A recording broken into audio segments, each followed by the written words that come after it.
नवरात्रि के दूसरे दिन की भक्तगणों को हार्दिक शुभकामनाएं। जो भी माता की इस कथा को सुने, माँ ब्रह्मचारिणी उनकी सभी मनोकामनाओं को पूर्ण करें। तो चलिए करते हैं माँ ब्रह्मचारिणी की कथा की शुरुआत। ओम ब्रह्मचारिणी नमः।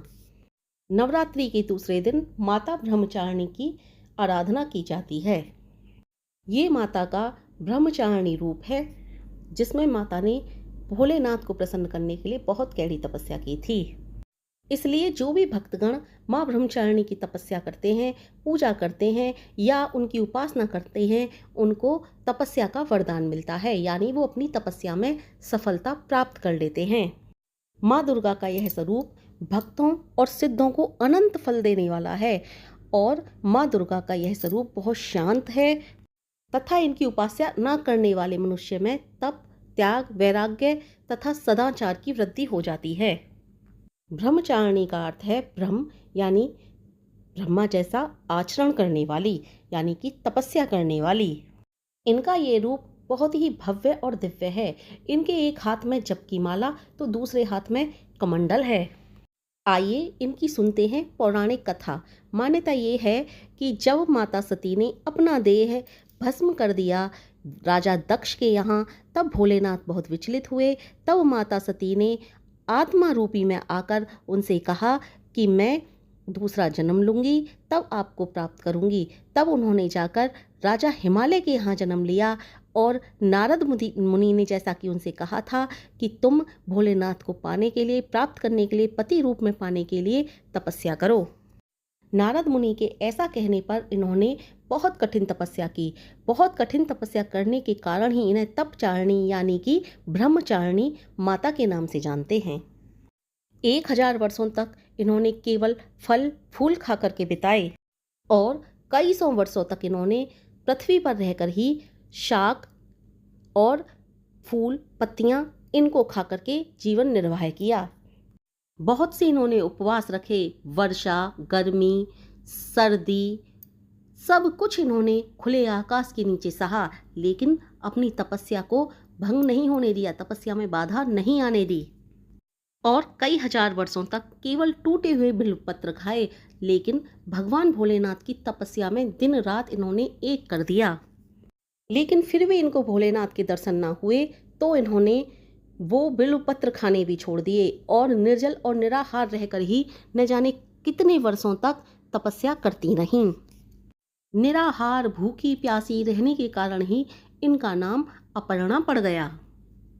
इतनी कैड़ी और कठिन तपस्या करने से माता का शरीर क्षीण हो गया, कमजोर पड़ गया। तब जाकर के सभी देवी देवताओं ने माता की आराधना की और कहा, हे देवी, इतनी कठिन तपस्या आज तक हमने तो कभी किसी को देखा नहीं, ना ही हमने सुना। आपने बहुत कठिन तपस्या की है और उनकी भूरी भूरी प्रशंसा की और तुम्हें तुम्हारे मन वांछित फल की प्राप्ति अवश्य होगी। तुमने बहुत कठिन तपस्या की है, तुम्हें भोलेनाथ अवश्य ही पति रूप में मिलेंगे। इसलिए अब ये तपस्या छोड़ो और घर लौट जाओ, क्योंकि तुम्हारे पिता तुम्हें यहाँ बुलाने आ रहे हैं। अब माँ अपने महल में लौट आई थीं।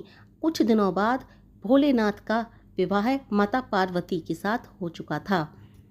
माँ ब्रह्मचारिणी की कथा का सार यही बताता है कि चाहे कितना भी कठिन समय आए, आप अपने मन को विचलित ना करें और जिस कार्य में लगे हुए हो, पूर्ण रूपेण उस कार्य को करके ही दम लेना।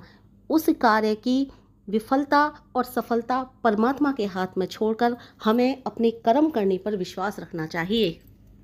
ब्रह्मचारिणी माता की पूजा करने से सर्व सिद्धियां प्राप्त हो जाती हैं। ब्रह्मचारिणी माता की पूजा विधि भी जान लेते हैं। इस दिन सुबह उठकर नहा धोकर स्वच्छ वस्त्र धारण करें, फिर आसन पर बैठ जाएं। माँ को धूप, दीप, नैवेद्य और अक्षत, पुष्प ये सब अर्पित करें। फिर माँ के लिए दूध, घी और दही का भोग लगाएं। माँ को पिस्ता की मिठाई का भोग लगाएं, क्योंकि माँ को पिस्ता बहुत ज़्यादा पसंद है। फिर उन्हें पान, सुपारी और लौंग अर्पित करें। माँ के मंत्रों का भी जप करें।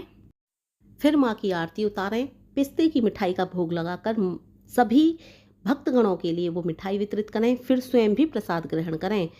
माता का ये स्वरूप हमारे लिए जीवन में धैर्य, संयम धारण कराता है। अगर कोई व्यक्ति कुंडलिनी जागरण के लिए माता की तपस्या करता है तो उसको अवश्य सफलता प्राप्त होती है।